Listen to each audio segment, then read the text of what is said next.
अस्सलाम वालेकुम नाज़रीन, खबर और हक़ाइक़ के साथ मैं हूं उमर खत्ताब। पाकिस्तान पीपल्स पार्टी के शरीक चेयरमैन और साबिक सदर आसिफ अली जरदारी का कहना है कि वज़ीर आज़म इमरान खान की हुकूमत 5 साल पूरे नहीं कर सकेगी। सूबा सिंध के ज़िला बदीन में पीपल्स पार्टी के जलसे से खिताब करते हुए साबिक सदर आसिफ अली जरदारी ने कहा कि हमने हमेशा गरीबों का साथ दिया और उनका साथ देने की बात की है। आसिफ अली जरदारी ने कहा कि साजिश हमारे खिलाफ नहीं बल्कि अवाम के खिलाफ है, ये अवाम को हक नहीं देना चाहते हैं। उन्होंने कहा कि मुझसे जंग सिर्फ 18वीं तरमीम के लिए है क्योंकि मुल्क में ज़मीन ख़त्म हो गई है और अब ये चाहते हैं कि हमसे गैस और दीगर ज़खायर ले लें। साबिक सदर ने कहा कि हमें इतना दीवार से मत लगाएं कि अवाम फिर मेरे हाथ में ना रहें।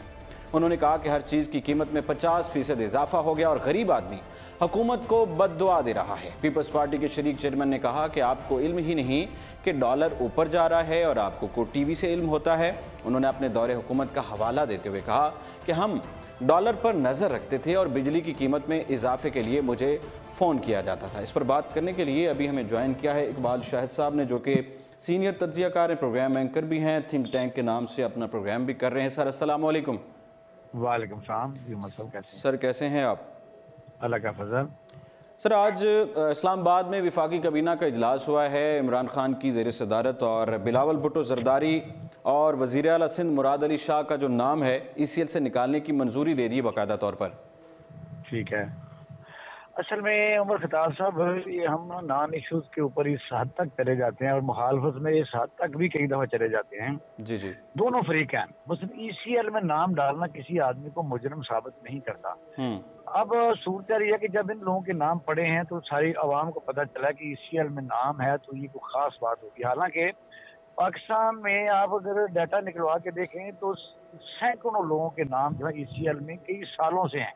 और आपने देखा कि चौधरी निसार के जमाने में जब उन्होंने इसकी इन्वेस्टिगेशन की कि कई गरीबों के हजारों लोगों के नाम वैसे ECL में पड़े हुए हैं, क्योंकि ECL में नाम डालने के लिए कोई काबीना की जरूरत नहीं है, ना किसी के कोई फेडरल गवर्नमेंट को कोई तरदद करना पड़ता है। जस्ट FIA हो या नैब हो, वो किसी आदमी को भी मिनिस्ट्री ऑफ इंटीरियर लिख देती है कि इसका नाम ECL में डाला जाए। लेकिन सर सुप्रीम कोर्ट ने ये हुक्म दिया था ना कि उन्होंने बर्मी का भी इजहार किया था कि मुराद अली शाह साहब का नाम क्यों डाला, बिलावल के बारे में भी उन्होंने कहा कि वो मासूम हैं तो उनका नाम क्यों डाला।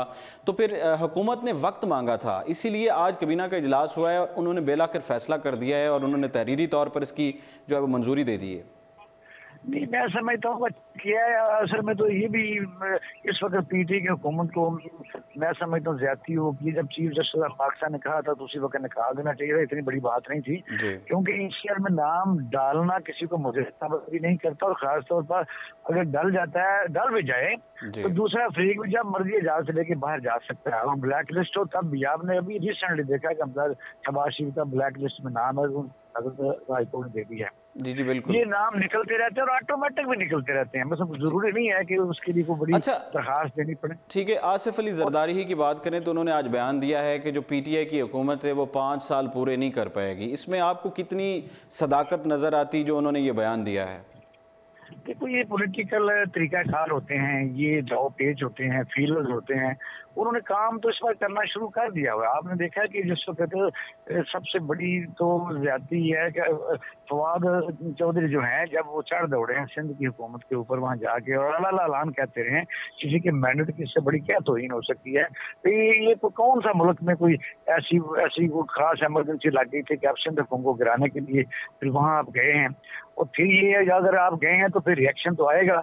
एक सूबे में उनकी अक्सरियत और है भी अक्सरियत। सर उनका मौकफ असल में ये था, PTI का मौकफ ये था कि जिस तरह पहले ओमनी ग्रुप को जो है वो फैसिलिटेट किया गया, मुराद अली शाह पर भी यही इल्ज़ाम था कि उन्होंने फैसिलिटेटर के तौर पर काम किया। तो वो ये चाहते थे कि अगर वहाँ पर हुकूमत रहेगी पीपल्स पार्टी की और मुराद अली शाह पर जिस तरह इल्ज़ामात हैं इस तरह के, तो वो अगर हुकूमत पर रहेंगे, ताकत में रहेंगे, तो जो तरक्याती काम हैं वो इसलिए उनके भी जो फंड्स हैं वो भी हम उनके हाथ में नहीं दे सकते। ये उमर खताब साहब बड़ी बच्चगाना हरकत है। एलिगेशन के ऊपर हुकूमत को टैपल करना ये कहाँ की इंसाफ है। इसका मतलब सेंट्रल गवर्नमेंट के लोगों के इंक्लूडिंग इमरान खान के ऊपर एलिगेशन नहीं है, उनके केस नहीं है, हमारे मिनिस्टर जो डिफेंस है उनके ऊपर नहीं है। इसका नहीं मतलब अगर मुराद अली शाह पर यही है कि उन्होंने ग्रुप के साथ कन्वाइमेंट से उन्होंने फ्रॉड किए हैं, तो वो केस तो अदालतों में और इंडिपेंडेंट जगह हम कहते हैं नैब को, तो फिर उसका वेट करना चाहिए था। हुकूमत बदलना उसमें कहाँ से आ गई? इसका मतलब ये है कि अगर कोई पार्टी अपने लीडर ऑफ हाउस को इलेक्ट करती है तो दे हैव द राइट। दूसरा ये है कि उनको पीपल पार्टी को हक हासिल था कि वो इमरान अली शाह को रखें। हाँ, अलबत्ता वो उसको प्रोसीड करने से कोई नहीं बचा सकता। उसको जीआईटी बुलाए, उसको नैब बुलाए, अगर वो उसमें मुजरिम साबित होते हैं तो जाहिर है उनको अरेस्ट भी किया जा सकता है अदालत लेके। ऐसा नहीं है, तो सीधी जाके हुकूमत गिराने की कोशिश की ना, ये ऑब्जेक्शन है एक्चुअल। अब हम आते हैं उसकी तरफ। जब आसिफ जरदारी साहब ने कहा कि हुकूमत 5 साल पूरी नहीं करेगी, वो रीजन है कि इस वक्त जिस वक्त ये सारी अलायंस बना है, तो अलायंस के मुताबिक भी आप और मैंने ये जब सुना, हर टीवी चैनल लगा हुआ है, तो इनको थोड़ा सा भाग याद करवाना पीछे से जरूरी है जी जरूर कि चार्टर ऑफ डेमोक्रेसी जब बना था तो बेनजीर के खिलाफ तो ज्यादतियां उससे पहले बेतहाशा हो चुकी थी। उनकी पंफलेट के ऊपर से तस्वीरें जमीन पर गिराई गई थी, उनको कई नामों से पुकारा जाता था। पूरे पीपल पर मुस्लिम लीग नून उनके खिलाफ क्या क्या बातें नहीं करती थी। लेकिन अगर उसने अपनी जिंदगी में चार्टर ऑफ डेमोक्रेसी किया, फिर आपने जुल्फकार अली भुट्टो साहब को ये बांग्लादेश बनाने का जुम्मेदार ठहराते रहे, इसके बाद पीपल पार्टी के मेन लोग खुश थे, हमें उसमें क्या लेना देना। फिर सदर मुशर्रफ के होते हुए एज ए प्रेसिडेंट जब काबीना पीपल पार्टी की काबीना में हलफ उठाए गए, बेशक काली पट्टियां बांधेगी, लेकिन उसमें मुस्लिम लीग नून के वज़रा भी शामिल थे। इतनी गैरत नहीं है। अब जब मुशर्रफ के मतलब ये बातें करते थे तो हमें तो हंसी आती थी कि सदर मुशर्रफ जब पाकिस्तान में था तो आप उस सदर से आपने हलफ क्यों लिया? आपने बाकायदा फेडरल मिनिस्ट्रियां और पीपल पार्टी के साथ मिलकर एंजॉय की। पीपल पार्टी ने आपको फेडरल मिनिस्टर बनाया। बाद में आपने जब देखा उसी तरीके से पावर जिस तरह शेयरिंग होती है उसमें आपको हिस्सा नहीं मिला फ्रॉड करने का, फिर आप उसमें क्विट कर गए।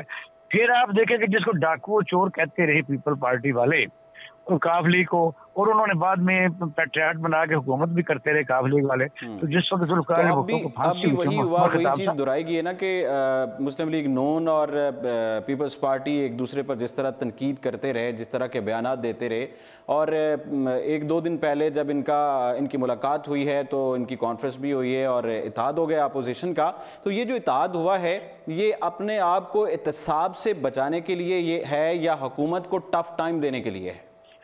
ये तो बच्चा जानता है कि ये 2 पार्टियां नहीं हैं, ये सारे वसाइल को लूटने के लिए इकट्ठे हैं। मसला यह है कि ये लोगों की आंखों में धूल झांकते हैं कि तीसरी पार्टी मुल्क में ना आ जाए। वो पीटीआई आ चुकी है। अब मुस्लिम लीग नून कई दफा उनको घसीटने की कोशिश करती है। पीपल पार्टी इनके ऊपर ऐसे तबर्रे बोलते हैं। आसिफ अली जरदारी साहब इनको किस नाम से पुकारते हैं, और ये है कि बिलावल भुट्टो जरदारी की आप कोई तकरीर निकाले, ये सिर्फ लोगों को धोखा देते हैं। अंदर से ये बाकायदा तौर पर एक ही हैं।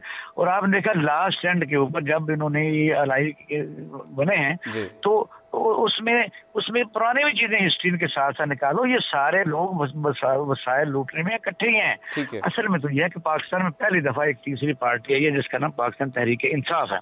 ठीक है, पहली दफ़ा एक पार्टी आई जो तहरीक इंसाफ है और उनका वज़ीर आज़म भी है। बहुत शुक्रिया इकबाल शाह साहब, तज़कियाकार हमारे साथ मौजूद थे। आसिफ अली जरदारी के हवाले से हम बात कर रहे थे। हुकूमत पर तनकीद करते हुए उन्होंने कहा कि आप समझते हैं कि बलूचिस्तान, खैबर पख्तूनख्वा और पंजाब के लोग आपके इलेक्शन को मानते हैं। ऐसा नहीं है, आपके इलेक्शन को मुल्क में कोई नहीं मानता। उनका कहना था कि हमने हुकूमत चलाई, मुल्क बनाया और ऐसे काम किए जो किसी ने सोचे भी नहीं थे। आसिफ अली जरदारी ने कहा कि आप सोचें, समझें और सीखें। अगर नहीं आता तो हादसाती तौर पर वज़ीर आज़म बन गए हैं, लेकिन इन्हें सीखना नहीं है। उनका कहना था कि जितने स्कैंडल अब निकल रहे हैं, सामने आ रहे हैं, इंकशाफात हो रहे हैं, मुझे समझ नहीं आ रहा कि ये स्कैंडल छुपाए कहाँ गए थे। आसिफ अली जरदारी ने कहा कि सिंध में तरक्याती काम होता देखकर मुझे बहुत खुशी होती है। हम काम कर रहे हैं क्योंकि आवाम का हक है। हमारे अरकान पार्लियामेंट ECL में नाम आने से इतने खौफ ज़दा क्यों हैं? वज़ीर आज़म इमरान खान ने कहा है कि हमारे चंद अरकान पार्लियामेंट को बैरून मुल्क जाने में इतनी दिलचस्पी क्यों है?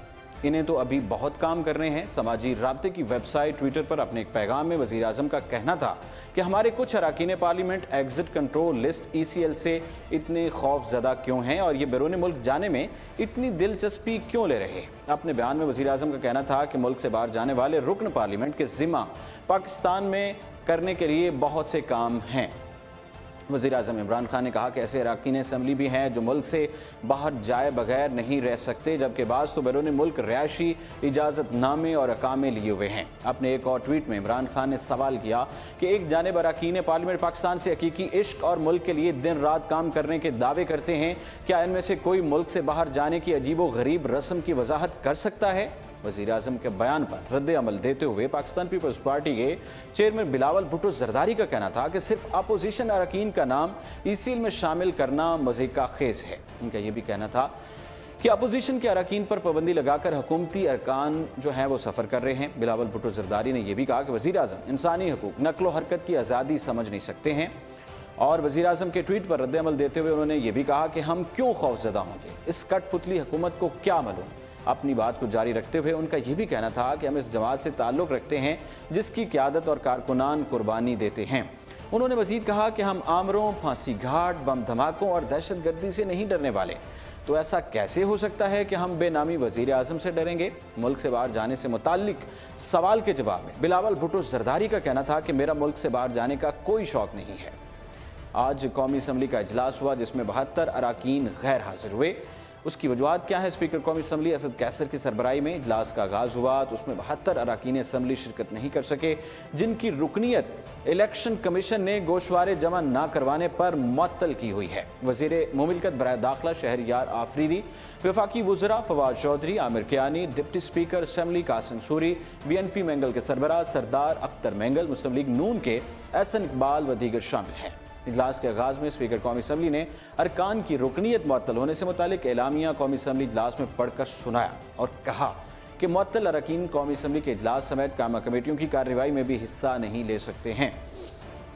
कौमी असम्बली में इजलास के आगाज़ से कबल नैब में गिरफ्तार अपोजिशन लीडर शहबाज शरीफ और लीगी रुकन असम्बली ख्वाजा साद रफ़ीक को भी ऐवान में लाया गया। मुल्क को सियासतदानों ने बनाया है और वही से चलाएंगे। कौमी असम्बली में इजलास के दौरान इज़हार ख्याल करते हुए अली मोहम्मद खान ने भी कहा कि हुकूमती अरकान तजुर्बे में अपोजिशन अरकान से कम हैं, लेकिन उनकी भी सियासी जदोजहद की एक तवील तारीख मौजूद है।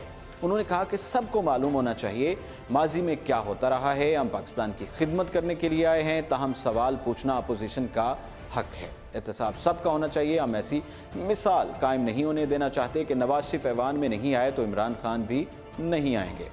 बानी पाकिस्तान कायद-ए-आज़म मोहम्मद अली जिन्ना के कॉल का हवाला देते हुए उन्होंने कहा कि फ़ौज और दीगर इदारे रियासत के ज़ोर बाजू ज़रूर हैं और हमें उन पर फ़ख्र भी है, ताहम इस मुल्क को एक सियासतदान ने बनाया है और सियासतदान ही इस मुल्क को चलाएंगे। इससे पहले शहबाज शरीफ ने पार्टी रहनुमा मरियम औरंगज़ेब समेत दीगर अपोजिशन रहनुमाओं सईद खुर्शीद शाह, नवीद कमर, जवेद जाफर इकबाल और शेर रहमान से मुलाकात की, जिसमें कायमा कमेटियों के हवाले से गुफ्तगू की गई। ख्वाजा साद रफ़ीक ने इजलास में शिरकत से कबल मीडिया नुमाइंदों से गुफ्तगू करते हुए कहा था कि जितनी जल्दी ये हुकूमत फारिग होगी उतनी जल्दी पहले कभी कोई हुकूमत फारिग नहीं हुई होगी। उन्होंने मज़ीद कहा कि एक हुकूमत अपने पहले साल के पहले शशमाही में ही नाकाम हो चुकी है, जिसकी नाकामी पर हमें खुशी नहीं है। ख्वाजा साद रफ़ीक का कहना था कि हुकूमती नाकामी से रियासत को नुकसान पहुँचता है। उनका यह भी कहना था कि इमरान खान और उनके कुछ साथी मिलकर मुल्क के साथ खिलवाड़ कर रहे हैं। मैं उनको मशवरा देता हूँ कि वो संजीदा हो जाएँ।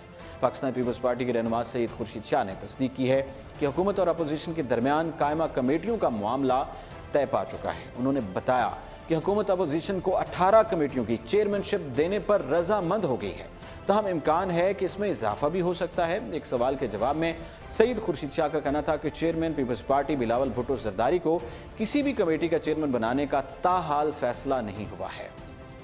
गैर कानूनी असासाजात केस के हवाले से बात करें, साबिक DG LDA आहा चीमा पर फर्द जुर्म आयद कर दी गई है।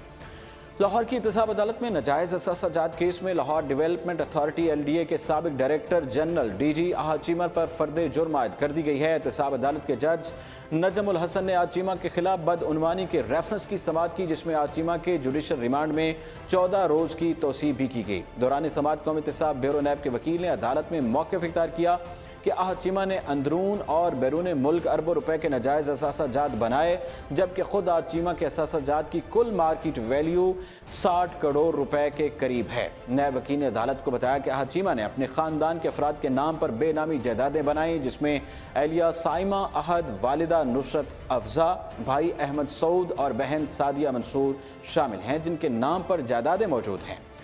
ये बात याद रहे कि गुज़श्ता वर्ष 21 फरवरी को नैब ने आशियाना इकबाल हाउसिंग सोसाइटी स्कैंडल में मुबैना तौर पर मुलव्वस होने पर LDA के साबिक सरबराह आहद खान चीमा को पूछगछ के लिए गिरफ्तार किया था, जिसके बाद मुस्लिम लीग नून में हलचल मच गई थी। Ahad Cheema Quaid-e-Azam thermal power limited के सरबराह भी थे और लाहौर डेवलपमेंट अथॉरिटी के साबिक डायरेक्टर जनरल पर तैनात रहे। उनकी गिरफ्तारी के अगले ही रोज उन्हें 19 से 20 ग्रेड पर तरक्की दी गई थी। कहा यह जाता था कि आहद चीमा साबिक वज़ीर पंजाब शहबाज शरीफ के मंजूर नज़र अफराद में शामिल थे, जो खुद भी अब नैब की तहवील में हैं। दौरान तहकीकात नैब ने आहद चीमा के कब्जे में करोड़ों मालियत की 90 कनाल अराजी का रिकॉर्ड बरामद किया था, जो आहद चीमा ने गैर कानूनी ज़राए से बनाई थी, और साथ ही नैब ने उनके अहले खाना के असासाजात की छानबीन भी की। इसके बाद तफ्तीशी अफसर हाफिज उस्मान ने इंकशाफ किया था कि मुल्जिम आहद चीमा की अहलिया साइमा आहद के नाम 7 करोड़ रुपए मालियत की 21 कैनाल और 4 मरला की ज़मीन पैरागोन में खरीदी गई थी। नैब हुकाम ने मजीद बताया था कि आहद चीमा की लाहौर सोसाइटी में भी 40 करोड़ रुपए के शेयर्स हैं, जबकि आशियाना हाउसिंग स्कैंडल की तहकीकात के दौरान एक शोरूम पर भी छापा मारा गया और 1 करोड़ 10 लाख रुपए मालियत की प्राडो कब्जे में लेने के साथ 1 करोड़ 45 लाख रुपए नकद रकम जो है वो बरामद की गई थी, जो आहद चीमा ने मुबैना तौर पर छुपा रखी थी। दूसरी जानिब एक समात में तफ्तीशी अफसर ने अदालत को बताया था कि आहद चीमा के असासों की मालियत करोड़ों रुपए थी, जबकि आहद चीमा के भाई के नाम पर मौजूद अकाउंट में $2 लाख के ट्रांजैक्शन भी मौजूद थी, जिस पर आहद चीमा के वकील ने कहा था कि उनके मुवक्किल के तमाम असासाजात ऐलान करदा हैं और महकमे के रिकॉर्ड में भी मौजूद हैं। बात करेंगे LOC पर फायरिंग के हवाले से दुनिया की तवज्जो मसला कश्मीर से हटाई जा रही है। इस्लामाबाद तर्जुमान दफ्तर खारजा डॉक्टर फैसल का कहना है कि भारत फायरिंग के जरिए दुनिया की तवज्जो मसला कश्मीर से हटाना चाहता है। हफ्तावार ब्रीफिंग के दौरान तर्जुमान दफ्तर खारजा डॉक्टर फैसल का कहना था कि मकबूजा कश्मीर में भारतीय जारहियत का सिलसिला जारी है। भारतीय अफवाज निहत्ते मासूम शहरियों को निशाना बनाती है। भारतीय जारहियत के नतीजे में लाइन ऑफ कंट्रोल पर शहरी की शहादत भी हुई और भारत फायरिंग के जरिए दुनिया की तवज्जो मसला कश्मीर से हटाना चाहता है। पाकिस्तान में बॉर्डर एक्शन टीम नाम की कोई फोर्स नहीं है। भारतीय अज़ाइम सीज़ फायर की लगातार खिलाफ वर्जियों से जाहिर होते हैं। भारत में पाकिस्तानी सफारतकारी की गिरफ्तारी के हवाले से भी उन्होंने बात की और कहा कि दफ्तर खारजा भारत में पाकिस्तान की सफारतकार जो अहलकार को हब से बेजा में रखा गया, ऐसा जो किया गया है वियना कन्वेंशन की खिलाफ वर्जी है। दोनों ममालिक को मिल बैठ कर ऐसे मामलात से निपटना चाहिए। डॉक्टर मोहम्मद फैसल का कहना था कि पाकिस्तान अफगानिस्तान के मसले हल के लिए हर मुमकिन ताउन कर रहा है। पाकिस्तान ने अमेरिका और तालिबान मुज़ाकरात में मदद की है, क्योंकि पाकिस्तान समझता है कि इंट्रा अफगान डायलॉग मसले के हल के लिए बहुत ज़रूरी है। भारत का अफगानिस्तान में कोई किरदार नहीं है और ना ही भारत का अफगान अमल में कोई किरदार है। तर्जुमान दफ्तर खारजा का कहना था कि कतर के अमीर की दावत पर वज़ीर आज़म 21 और 22 जनवरी को 2 रोज़ा दौरे पर कतर रवाना होंगे। शहज़ादा मोहम्मद बिन सलमान के दौरा की तारीखें तय हो रही हैं। उनके दौरा में मुख्तलिफ मुआहदों पर दस्तखत होंगे और तर्जुमान दफ्तर खारजा ने अमरीकी वज़ारत खारजा के सीनियर अफसर लीज़ा कर्टस की पाकिस्तान में मौजूदगी की तस्दीक करते हुए कहा कि लीज़ा कर्टस का दौरा अफ़गान मुफ़ाहमती अमल के हवाले से है। नाज़रीन, ये था आज का प्रोग्राम और इसके साथ ही उमर ख़त्ताब को दीजिए इजाज़त और आप रहिए उर्दू पॉइंट के साथ।